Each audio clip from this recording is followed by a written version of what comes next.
अनिहारे को काटते आधी जिंदगी पार। हम अंधेरे को काट रहे हैं, अंधियारे को काटते आधी जिंदगी पार। कुंद नहीं फिर भी हुई, या यूं भी कह सकते कुंदन ही फिर भी हुई। कुंद नहीं और कुंदन ही दोनों ही स्थितियां हैं। कुंदन ही फिर भी हुई इस हंसिए की धार। कारण ये है कि उधड़ी चमड़ी वक्त की कड़ी पड़ी है मार। यहां भी मैंने शब्दों को देहरी दीपक की तरह से प्रयुक्त किया है। एक और देखेंगे कि हम ये भी कह सकते हैं उधड़ी चमड़ी वक्त की, और दूसरे ये भी कह सकते हैं उधड़ी चमड़ी वक्त की कड़ी पड़ी है मार। उधड़ी चमड़ी वक्त की कड़ी पड़ी है मार, धधकेगी पर लपट बन गर्म खून की धार।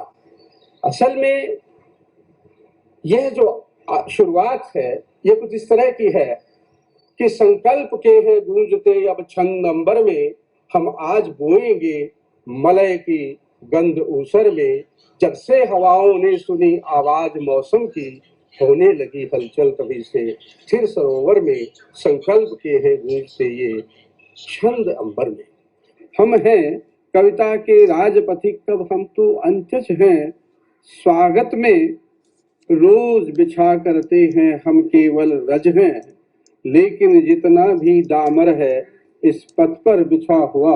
हम हैं कविता के राजपथिक, कब हम तो अंत्यज हैं। स्वागत में रोज बिछा करते हैं हम केवल रज हैं। लेकिन जितना भी डामर है इस पथ पर बिछा हुआ, सब रक्त स्वेद अपना ही इसमें स्वयं मिलाते हैं। ये रोड़े कंकड़ सा जो कुछ अटपटा सुनाते हैं, गीतों की इनसे नई एक हम सड़क बनाते हैं। हम जिन हाथों को किए हुए हैं पीछे सकुचाकर, हम जिन हाथों को किए हुए हैं पीछे सकुचाकर, उनकी रिश्ती अंगुलियों ने ही तोड़े हैं पत्थर।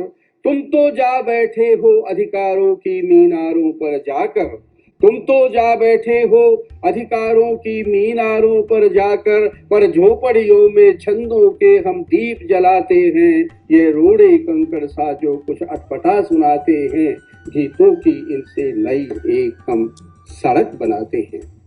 मित्रों, बात को आगे बढ़ाते हैं और आगे की भी मेरी कविताएं स्पष्ट करेंगी। और मैं कुछ 3 विशेष गीत एक सीरीज के इस रूप में प्रस्तुत कर रहा हूँ कि मैं निरंतर गांव से जुड़ा रहा हूँ और गांव का और मौसम का रिश्ता क्या है इस पर मैं बात करूंगा। जैसे गर्मी की तकलीफ क्या है, सर्दी की तकलीफ क्या है और बारिश की तकलीफ क्या है।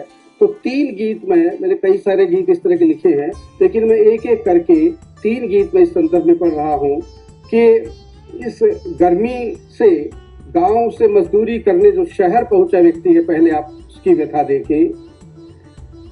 कुछ प्यास अधिक है, घाम अधिक है। कुछ प्यास अधिक है, घाम अधिक है। कम है तो बस जल कम है। अब आप देखिए कि जिस छंद में मैंने ये गीत लिखा है, ये बहुत पुराना छंद है, डोबिलय छंद, जिसका प्रयोग पृथ्वीराज रासों में भी हुआ, रामचरितमानस में भी हुआ। लेकिन आज की बात मैंने इस छंद में एक और गीत इसी छंद में बातें प्रस्तुत करूंगा। तो वह आप देखिए कि कुछ प्यास अधिक है, घाम अधिक है। कम है तो बस जल कम है। सूखे आश्वासन वन का अनशन, दोपहरी रमती धूनी। रुक क्षितिज ताकती, धूल फांकती हिरनी की आंखें सूनी। संत्रास अधिक है, ज्येष्ठ अधिक है। संत्रास अधिक है, ज्येष्ठ अधिक है। सच है तो केवल भ्रम है। कुछ प्यास अधिक है, घाम अधिक है। कम है तो बस जल कम है। कंकाल हुए तन ढोते मन मन, मन मन ने श्लेष भी है।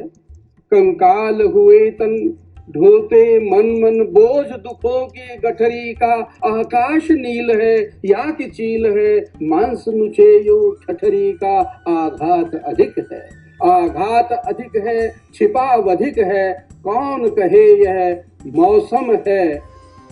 कुछ प्यास अधिक है, घाम अधिक है। कम है तो बस जल कम है। और क्या स्थिति है। सब चलती सड़कें, जलती सड़कें। सब चलती सड़कें, जलती सड़कें। हाथ छिले गिट्टी कूटे, धो जल तप दिन भर, रोड़ी डामर भाग यहाँ इनके फूटे। अभिशाप अधिक है, अभिशाप अधिक है, नगर अधिक है, सिर्फ घुटन का उद्गम है। कुछ प्यास अधिक है, घाव अधिक है, कम है तो बस जल कम है। और जैसी मार गर्मी की है वैसी ही मार सर्दी की भी है। दूसरा गीत इस संदर्भ में, रात अभी यह 3 पहर है। रात अभी यह 3 पहर है, बर्फ हुई गर्मी धूनी की पौ फटनी है दूर, गुड़ी मुड़ी काया रल्दू की ठिठुरन को मजबूर, और रोम रोम में शीत लहर है। रात अभी यह 3 पहर है। मुखिया खिला खिला रहता है, मुखिया खिला खिला रहता है, क्या क्या खबरें बाँच, तब रल्दू के सपनों में भी कौंधा करती आँच, अब सपनों में खुला जहर है। रात अभी यह 3 पहर है। औसारे में सबद रमैनी आल्हा गुमसुम है, औसारे में सबद रमैनी आल्हा गुमसुम है, बुझे हुए चूल्हों में पिल्ले दुबकाए दुम है, पाला ढाता रजब कहर है। रात अभी यह 3 पहर है। मैं तीसरा गीत मौसम के संबंध में वर्षा से जुड़ा हुआ पढ़ रहा, यानी त्रासदी जो मौसम की गांव सहता है, किसान सहता है, उन सबको जो आप देखेंगे तो पाएंगे कि ये जो नई कविताएं हैं, ये नए गीत हैं, ये रोमांटिक चित्रण मौसम का, बारिश का उस तरह का नहीं करते। यहाँ संदर्भ कुछ दूसरा है, जैसे धारा ऊपर तैर रहे हैं सब खादर के गांव। जो विभीषिका बाढ़ की आती है तो हमारी स्थिति क्या होती है, धारा ऊपर तैर रहे हैं सब खादर के गांव, टूटे छप्पर छितरी छाने सब आंखों से ओझल, जहां झुग्गियों के कुबड़ थे अब जल केवल जल, धसी कगारे मुश्किल टिकने हिम्मत के भी पांव, और धारा ऊपर तैर रहे हैं सब खादर के गांव। छुटकी गोदी सिर पर गठरी, ये विडंबना तो आज आप कोरोना के संदर्भ में भी देख रहे हैं। सैकड़ों मीलों की यात्रा करने वालों की जो विभीषिका है, ये उसके साथ थोड़ी मिल जाती है कि छुटकी गोदी सिर पर गठरी, सटा शाख से गात, सांपों के संग रात कटेगी, शायद ही हो तात, क्षीर सिंधु में वास मिला है। विडंबना क्या है कि क्षीर सिंधु में वास मिला है, तारों की है छांव, और धारा ऊपर तैर रहे हैं सब खादर के गांव। दूसरी स्थिति ये है कि मौसम की खबरें सुन लेंगे टीवी से कुछ लोग, मौसम की खबरें सुन लेंगे टीवी से कुछ लोग, आश्वासन का नेताजी भी चढ़ा गए हैं भोग।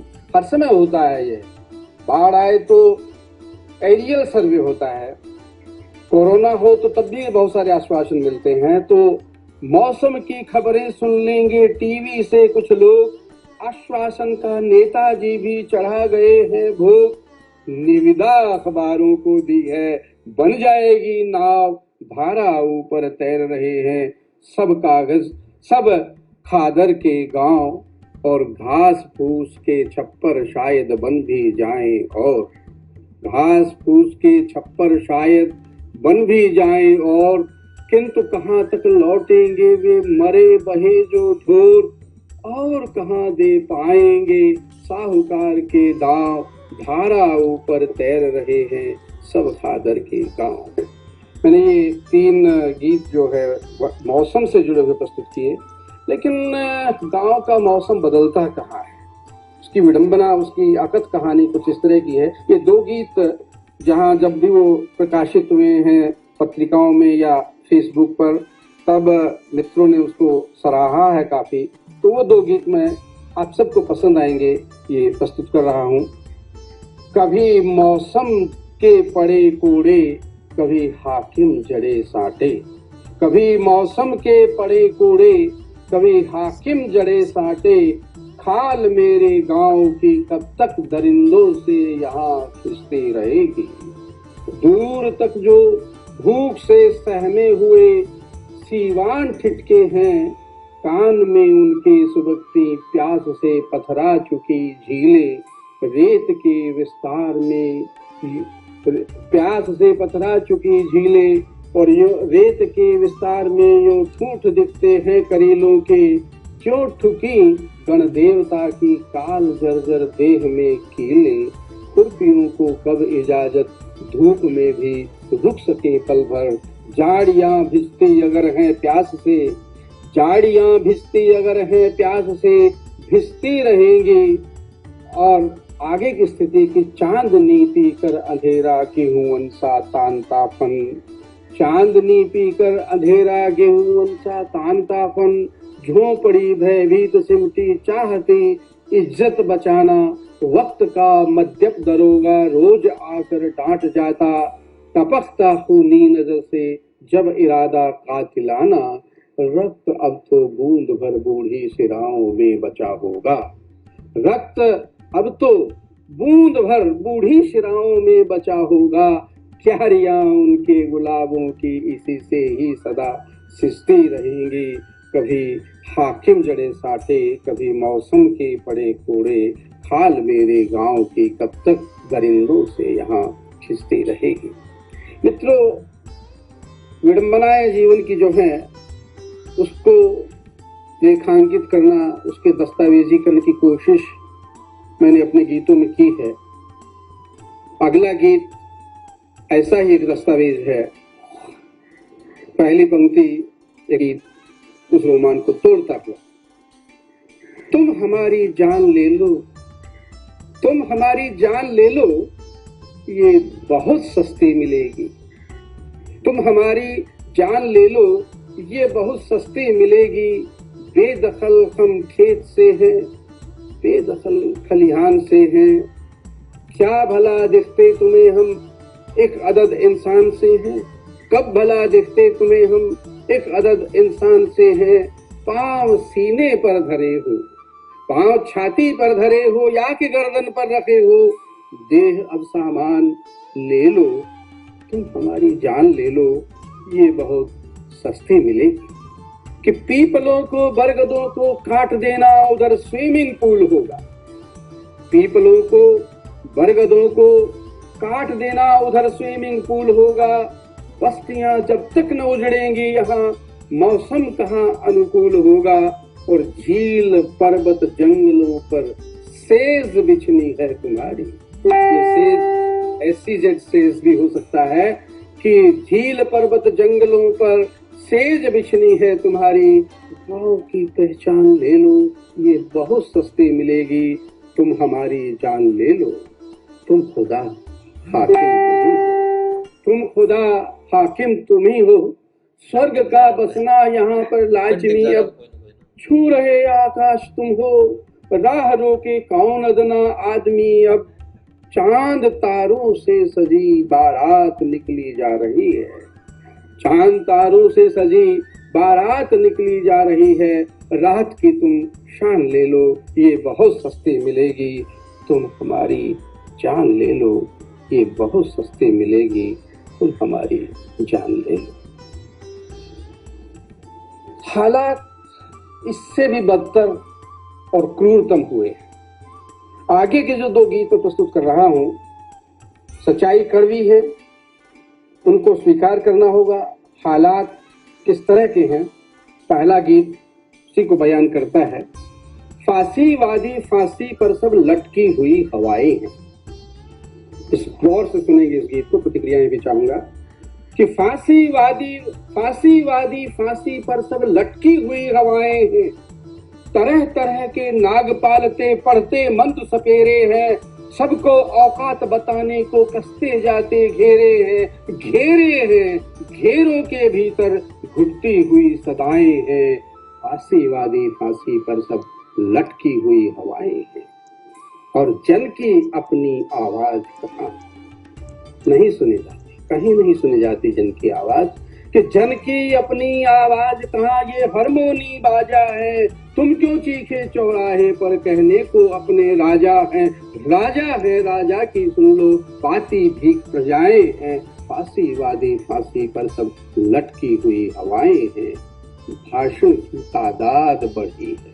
47 के बाद से ही सबसे ज्यादा जो चीज ज्यादा तादाद में हमें मिलती रही है वो यही है कि भाषण की तादाद बढ़ी है, घटते हुए निवाले हैं। कानों में तो पिघला शीशा पर होठों पर ताले हैं, ताले हैं तालों के रहते लुटती हुई फिजाएं हैं।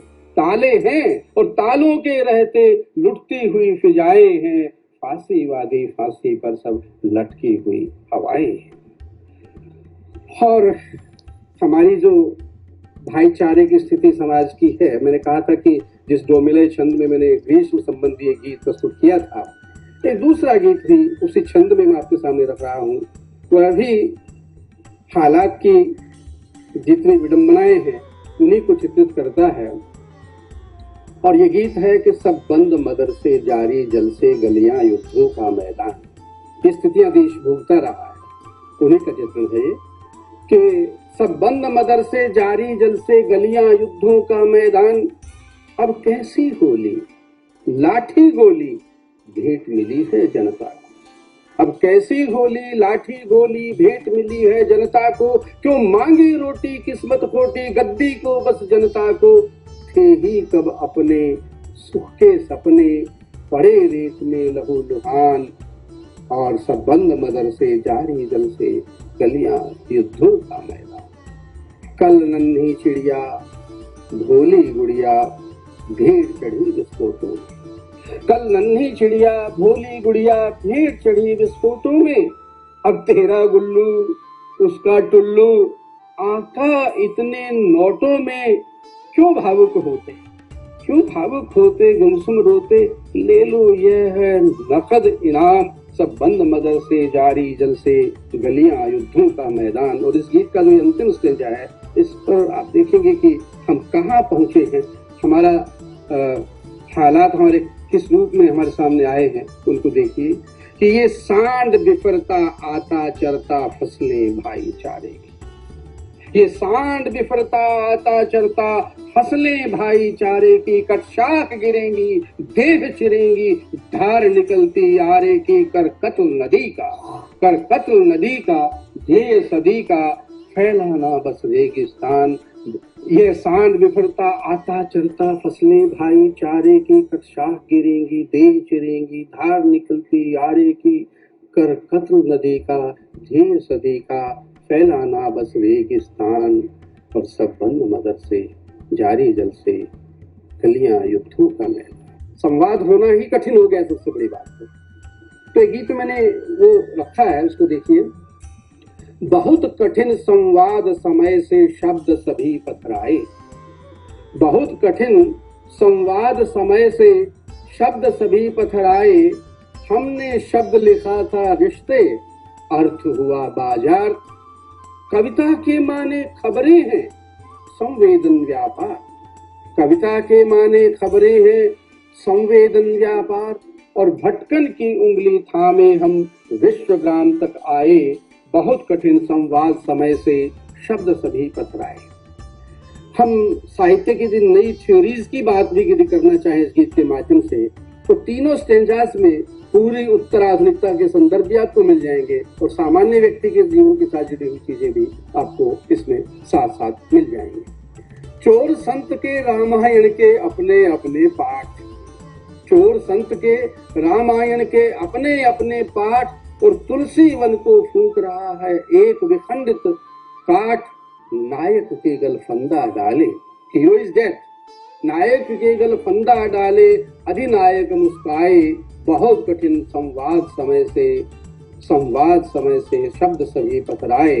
और ऐसा जादू सिरचट बोला गूंगा अब इतिहास भी शून्य की ओर। दर्शन इतिहास को उत्तराधुनिकता ने शून्य की ओर भेजा ताकि जीवन के साथ उसकी तार्किकता न चल सके।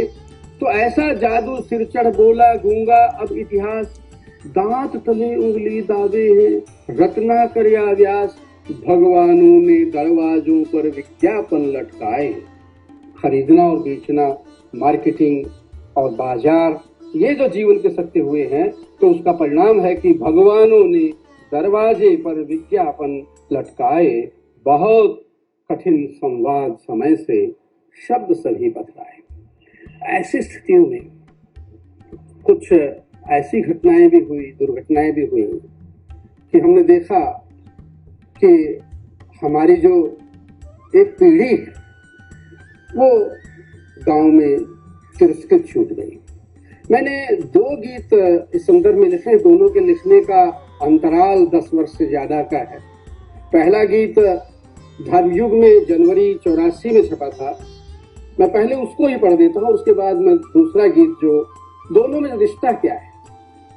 जो गीत मैं पहले पढ़ रहा हूँ वह शहर से गए आदमी की गांव के प्रति शिकायत है, और दूसरी शिकायती चिट्ठी गांव से शहर से की तरफ आएगी। दोनों गीतों को हम इस संदर्भ में देखें तो आप दोनों के रिश्ते को समझ सकते हैं। लेकिन जैसा मैंने बताया कि रचना काल की दृष्टि से दोनों भिन्न भिन्न कालों की रचनाएं हैं। पहला गीत कि तुम भी कितने बदल गए हो पिता सरीखे गांव, परंपराओं सा बरगद का कटा हुआ ये तन, बो देता है रोम रोम में बेचैनी से हिरन, तभी तुम्हारी और उठे ये छिटके रहते पांव, तुम भी कितने बदल गए हो पिता सरीखे गांव। और जिसकी वत्सलता में डूबे कभी सभी संत्रास, जिसकी वत्सलता में डूबे कभी सभी संत्रास, पश्चिम वाले उस पोखर में सड़ती है अब लाश, या पश्चिम वाले उस पोखर की सड़ती है अब लाश। विडंबना यह है कि गांवों का नगरीकरण तो हुआ, लेकिन ये शहर होते हुए गांव अपने उस रोमांटिक संदर्भ के लिए अब याद नहीं किए जा सकते कि ग्राम्य जीवन भी क्या है। उनकी स्थितियां बहुत भयानक हो चुकी हैं कि जिसकी वत्सलता में डूबे कभी सभी संत्रास, पश्चिम वाले उस पोखर की सड़ती है अब लाश, किसमें छोड़ो सपनों वाली कागज की ये नाव, तुम भी कितने बदल गए हो पिता सरीखे गांव। इस नक्शे से मिटा दिया है किसने मेरा घर। सोचने की बात है, बड़े सवाल खड़े होते हैं। किस नक्शे से मिटा दिया है किसने मेरा घर, बेखटके क्यों घूम रहा है एक बनेला डर, और मंदिर वाले पीपल की भी, मस्जिद वाली इमली की भी, यूं भी कह सकते हैं कि मंदिर वाले पीपल की भी घायल है अब छांव, तुम भी कितने बदल गए हो पिता सरीखे गांव। जैसे मैंने कहा था कि ये एक शिकायती पत्र जो था वो था जो शहर से गए हुए व्यक्ति का था, लेकिन वहां की शिकायतें भी कम दर्दनाक नहीं है और हृदय स्पर्शी है। एक गीत मैंने लिखा जिसका शीर्षक है वृद्धा पुराण, और ये इस रूप में प्रयोगात्मक है कि 2 बुढ़िया आपस में बात कर रही हैं। उन बातों में 3 स्टेंजा में लिखा हुआ यह गीत उन दोनों बुढ़ियाओं की जो बातचीत है, इसीलिए मैंने इसको शीर्षक दिया है वृद्धा पुराण। उसको आप सुने। मझले की चिट्ठी आई है ओ मित्री की, एक बुढ़िया अपनी सहेली बुढ़िया से कह रही है कि मझले की चिट्ठी आई है ओ मित्री की माँ, परदेशों में जाकर भी वो मुझको कब भूला, पर बच्चों की नहीं छुट्टियां आना मुश्किल है, वह तो मुझे बुला ही लेता अपने क्वार्टर पर, अरे सोच कब लगता मेरा दिल्ली में दिल है, भेजेगा मेरी खांसी की जल्दी यही दवा, मझले की चिट्ठी आई है ओ मित्री की।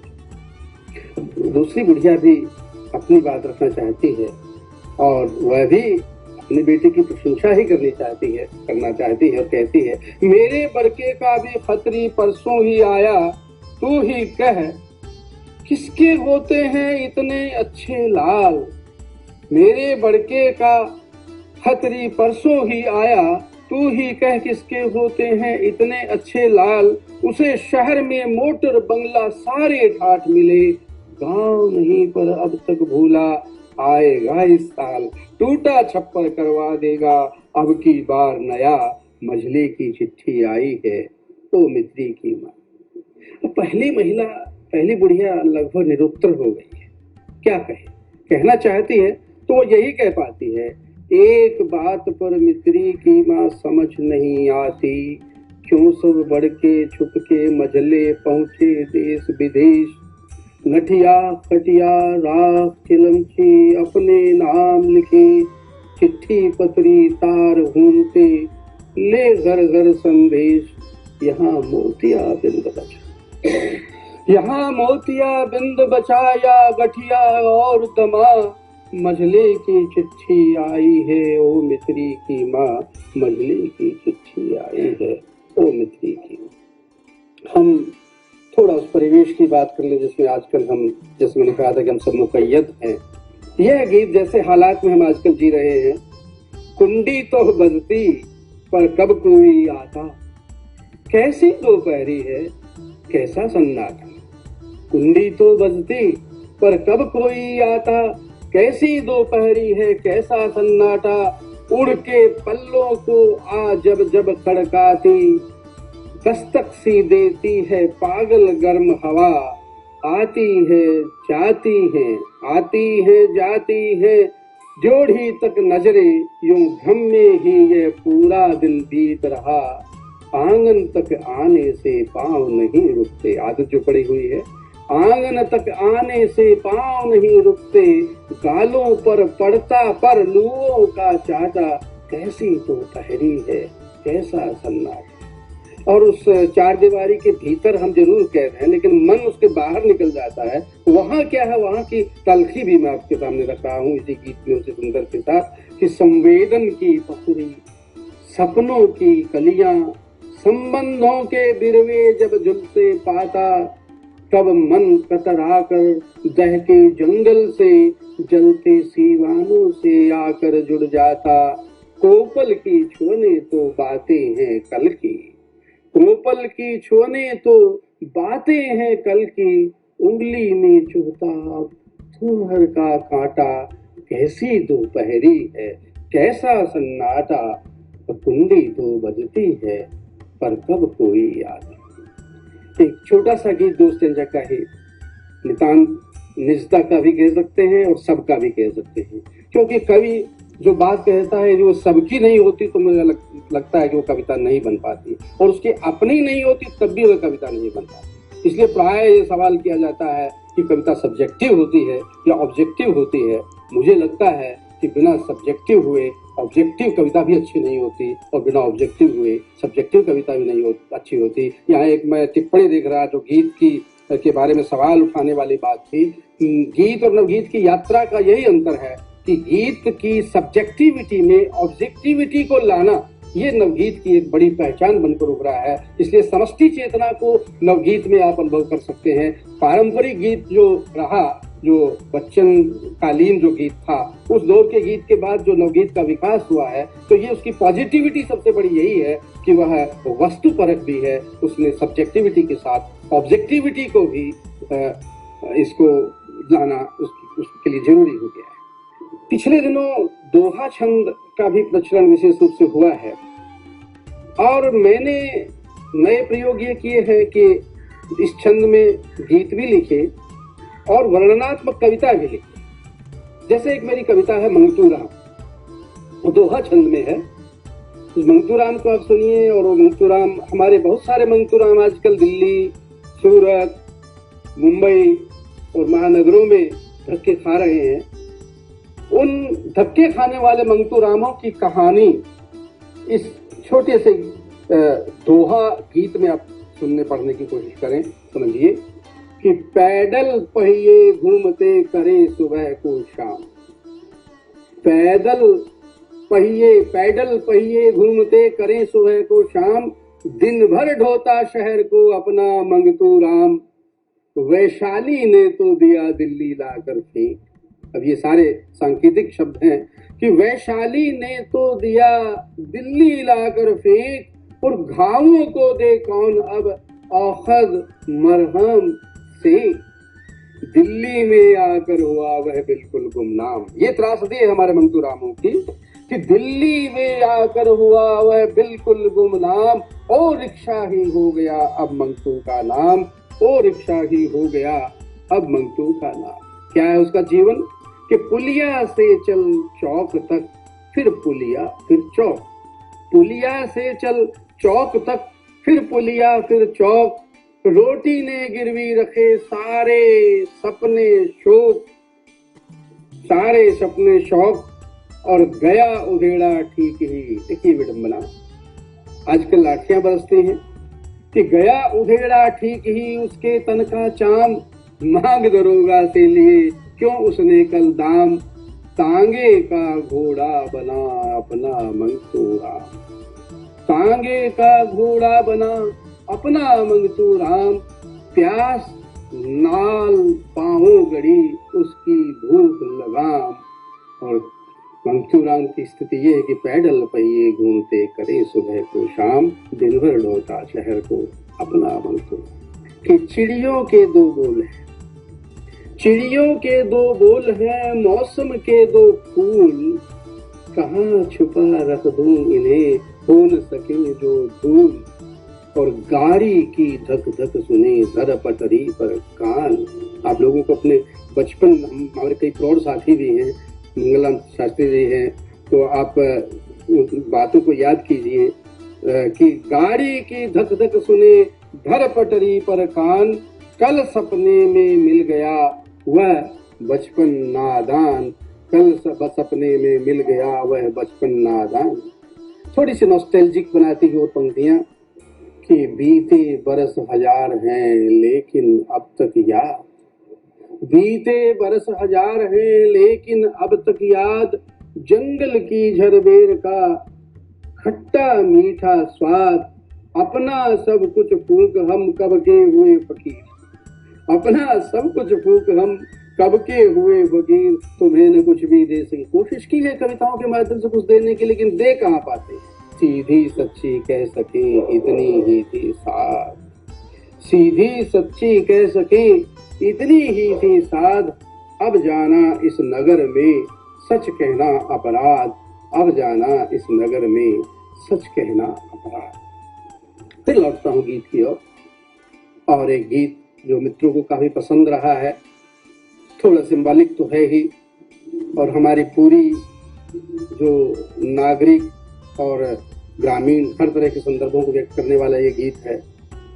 तो ठीक आप समझ ही लेंगे कि इस जंगल में आग लगी है बरगद जलते हैं, इस जंगल में आग लगी है बरगद जलते हैं, भुने कबूतर शाखों से हैं टप टप चू पड़ते, हवन कुंड में लपट उठे जो यों समिधा बनते, अंडे बच्चे नहीं बचेंगे नीड़ सुलगते हैं, इस जंगल में आग लगी है और बरगद जलते हैं, पिघला लावा भर लाई ये जाती हुई सदी, पिघला लावा भर लाई ये जाती हुई सदी, हिरणों की आंखों में बहती भय की एक नदी, झीलों तालों से तेजाबी बादल उठते हैं, झीलों तालों से तेजाबी बादल उठते हैं, इस जंगल में आग लगी है बरगद जलते हैं, उजले कल की छाया ठिठकी काले ठूठों पर, उजले कल की छाया ठिठकी काले ठूठों पर, और नरक बना घुटती चीखों से ये कलरव का घर, दूब उबलती रेत पिघलती खेत झुलसते हैं, इस जंगल में आग लगी है बरगद जलते हैं, इस जंगल में आग लगी है बरगद जलते हैं। बात नॉस्टैल्जिक होने की जो चल रही थी, बदला है जीवन, तरह तरह के बदलाव आए हैं, और उस बदलाव का परिणाम ये भी हो गया है, कहाँ तलाशें इन ठूठों में अमराई, हम अमराई खोजना चाहते हैं और ठूठ सामने है, कहाँ तलाशें इन ठूठों में अमराई, लाल लाल को पल से रिश्ते रेत हुए, बाबा से बट पीपल खंखर प्रेत हुए, कहाँ तलाशें दोपहरी में परछाई, कहाँ तलाशें इन ठूठों में अमराई। और मौसम बदल भी जाता है तब भी स्थितियां नहीं बदलती, तो अगला नया मौसम कि दबी कहीं रेती में शायद भोज कथा, दबी कहीं रेती में शायद भोज कथा, अब न अलावों पर खुलती है छिपी व्यथा, कहाँ तलाशें कहाँ तलाशें अपनापे की गरमाई, कहाँ तलाशें इन ठूठों में अमराई। क्यों? क्योंकि झुकी नहीं आंगन में भैया से छाया। कुछ तो संरक्षण हो, कुछ तो सुरक्षा हो जो गायब है, कि झुकी नहीं आंगन में भैया से छाया, अब छतनार नीम की छिरी पड़ी काया। कहाँ तलाशें कचनारों में तरुणाई, कहाँ तलाशें इन ठूठों में अमराई, कहाँ तलाशें। और एक और रचना, इस राजपथ पर भीड़ जब कुछ खोजने आई, इस राजपथ पर भीड़ जब कुछ खोजने आई, गजदंत की मीनार से तब व्यर्थ टकराई, सब लुट गए टूटी हुई अप्रैल के सपने। दिक्कत क्या है? दिक्कत सबसे बड़ी यह है कि वर्ष दर वर्ष, चुनाव दर चुनाव यात्रा तो हम करते आ रहे हैं इस अपेक्षा में कि कुछ बदलाव होगा। तो बदलाव कैसा कहाँ दिखाई दे रहा है उसको जरा इसमें पहचानिए कि इस राजपथ पर भीड़ जब कुछ खोजने आई, गजदंत की मीनार से तो व्यर्थ टकराई, सब लुट गए टूटी हुई खपरेल के सपने। ये चीथड़ों में बांध कर आवाज क्यों लाई, देगा न कोई कान इस नक्कार खाने में। ये है विडंबना कि देगा न कोई कान इस नक्कार खाने में, सिर पीठ अपना ये सदा ही लौटती आई। मीलों चले पर पहुंचे कहाँ पग बेड़ियों वाले, ये पाट भी पाए कभी क्या पेट की खाई। बस काटते चक्कर रहे जो बैल कोलू के, बस काटते चक्कर रहे जो बैल कोलू के, और दिन रात आंखों पर इन्हें पट्टी बंधी पाई। कब ठोकर लगाते हैं इन्हें ये रहनुमा इनके। सबसे बड़ी विडंबना ये भी है कि रहनुमा ही ठोकर लगाते हैं, ठोकर लगाते हैं इन्हें ये रहनुमा इनके। कब आंकड़ों में पैरवी की सूखती शाही, और गोदान लिखकर तो प्रेमचंद चले गए। फिर क्या हुआ? धनिया लिए है आज भी कंकाल होरी, धनिया लिए है आज भी कंकाल होरी का, गोदान करने को नहीं पर पास में पाई। इस राजपथ पर भीड़ जब कुछ खोजने आई, गजदंत की मीनार से तब व्यर्थ टकराई। तो मैं गीत के लिए क्या जरूरी है, दो एक बातें कहकर फिर अपनी रचना प्रक्रिया की थोड़ी बहुत चर्चा और करूंगा। देखिए, मेरा मानना यह है कि जब तक अर्थगत संगति और संहति और समन्विति नहीं होगी वो गीत नहीं बन सकता।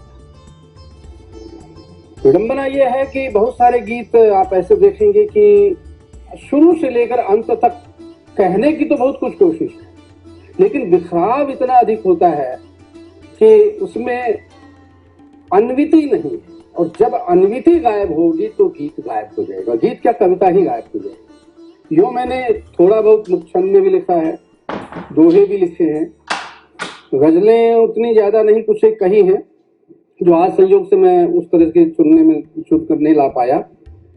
ज्यादा मेरा लेखन गीत के माध्यम से लोगों ने नवगीत कहा है उसी रूप में आया है। तो भाषा को लेकर मेरी जो मान्यता है कि शब्द एप्रोप्रिएट होना बहुत जरूरी है। पुरानी शास्त्रीय बात है, poetry is the best words in their best order. अब कालडी जो ये बात कहते हैं तो ये हमारे भारतीय आचार्यों ने दूसरे रूपों में कही होगी, लेकिन मैं यहाँ अध्यापकीय भाषण देते हुए इसको कविता की सबसे बड़ी जरूरत मानता हुआ चलता हूँ कि शब्द जो है वो एप्रोप्रिएट होना चाहिए। यदि वह एप्रोप्रिएट नहीं है, उचित नहीं है और प्रासंगिक नहीं है, तो वह अपनी बात अपने संप्रेषण में वो सक्षम नहीं होगा। तो मैंने अपनी रचना प्रक्रिया के संदर्भ में जो बात सामने रखी है आज तक, कोशिश की है कि अर्थ संप्रेषित हो। यदि कविता भाष्य के द्वारा समझाई जाए या विद्वानों के द्वारा समझाई जाए, अध्यापकों के द्वारा ही क्लास की व्याख्या से उसको समझा जा सके, तो मैं उसे कोई बहुत बेहतर कविता, बहुत अच्छी कविता नहीं मानूंगा। संप्रेषणीयता का गुण सबसे बड़ा है कविता का। यदि वह संप्रेषणीय नहीं है तो फिर वो ठहर जाएगी, चल नहीं पाएगी, लंगड़ा कर वो गिर जाएगी। इसलिए यदि पाठक के साथ चलना है कविता को, समाज के साथ यदि चलना है कविता को, समय के साथ यदि कविता को चलना है, तो उसके लिए संप्रेषणीयता सबसे अधिक जरूरी है। अब संप्रेषणीयता में कुछ लोगों ने ही और भी के दायरे बनाए। कुछ लोगों ने कहा कि छंद मुक्त कविता ही कविता है। ऐसे मानने वाले भी अड़ गए दूसरे कि वो कहते हैं कि गीत ही कविता है या छंदोबद्ध कविता ही कविता है। मेरी कमजोरी ये है, मेरी सीमा ये है कि मैं ही वादी नहीं, मैं भी वादी हूं। मेरा मानना है कि यह भी कविता और वह भी कविता है। केवल एक काव्य रूप को हम कविता माने ऐसा संभव नहीं है, लेकिन सवाल ये उठाया जा सकता है कि फिर मैंने गीत क्यों अधिक लिखे। इसके लिए कुछ तो तर्क मेरे पास है, मैं जो उनको रेखांकित करना चाहूंगा। देखिए, लय का जो तत्व है, यदि हम बड़े आचार्य की बात करें तो ये संस्कृत का कोटेशन भी है इस तरह का, उसको मैं नहीं उद्धृत कर रहा हूं, लेकिन शुक्ल जी ने भी ये कहा है कि कविता छंद के बिना मर सकती है, ये बात उन्होंने लिखी है। लेकिन मैं बहुत, देखिए, आप यदि काव्यशास्त्र पे पढ़ेंगे तो आप पाएंगे कि कहीं छंद को अनिवार्य घोषित नहीं किया गया संस्कृत काव्यशास्त्र में, बावजूद इसके कि संस्कृत का 99% काव्य जो है वो छंदोबद्ध है और कहीं उसको छंद का अनिवार्य तत्व घोषित नहीं किया। मैंने इसलिए चुना लयबद्धता को, छंद को, क्योंकि एक पीढ़ी से दूसरी पीढ़ी तक उसके रूपांतरित होने की जो ताकत है, जो शक्ति है छंद की, उसकी चाहे वो स्मरणीयता के माध्यम से हो, चाहे वह गुनगुनाने के माध्यम से हो, और वो जो लयबद्धता है, वो लयबद्धता एक ऐसे, उसको कंटिन्यूटी वाली बात जो मैंने शुरू में की थी, उस कंटिन्यूटी को सक्षम बनाने वाली स्थिति है यह, क्योंकि जब तक आप कविता को एक कालबद्ध दायरे में ही रखना चाहते हैं, वह लोगों की जुबान पर नहीं चढ़ती है, तो उसकी मृत्यु की संभावना बढ़ जाती है। बहुत अच्छी मुख्य छंद में कविताएं लिखी गई हैं और सार्थक हैं, प्रेषणीय हैं। दूसरी बात जो मैं अपनी कविता के साथ जोड़ना चाहता हूं, मेरी भाषा में ग्रामीण आंचलिक बिंबों की बहुतायत, और मैं नहीं समझता कि सायास। ठीक है, मैं अध्यापक के रूप में आधी शताब्दी दिल्ली में रहा, लेकिन गांव मेरे भीतर मौजूद रहा, जिंदा रहा, और उसको मैं अनुभव करता रहा। इसीलिए मैं वहां के लोक साहित्य पर भी लिखता रहा। इसलिए जो वो लोक बिंब हैं, ग्रामीण बिंब हैं, वो मेरी चेतना में रसे बसे हैं। मैं समझता हूं कि बिंब जो है वो व्यक्ति के व्यक्तित्व के प्रेषक होते हैं। हम जैसे संदर्भों में जीते हैं, क्योंकि अध्ययन करके पढ़कर आप बिंबों का निर्माण नहीं करते। बिंब का आधार तो ऐन्द्रिकता है और ऐन्द्रिकता का आधार अनुभव है। इसलिए जो हमारे अनुभव होते हैं वो अनुभव ही अंततः बिंबों में ढलते हैं, और वो बिंब जो है वो कविता को सार्थक बनाता है। नामवर सिंह ने यद्यपि एक जगह पर बिंब को रूपवाद के साथ जोड़ने की कोशिश की है, लेकिन मैं समझता हूं कि कविता जब तक संप्रेषणीयता की मांग करेगी तब तक बिंब उसकी जरूरत बना रहेगा, क्योंकि बिंब ही तो कविता को एक ट्रांसफॉर्मेशन की स्थिति में लाता है, ताकि वो एक हृदय से दूसरे हृदय का संवाद बन सके। उसकी वो ताकत बिंब के द्वारा ही आती है।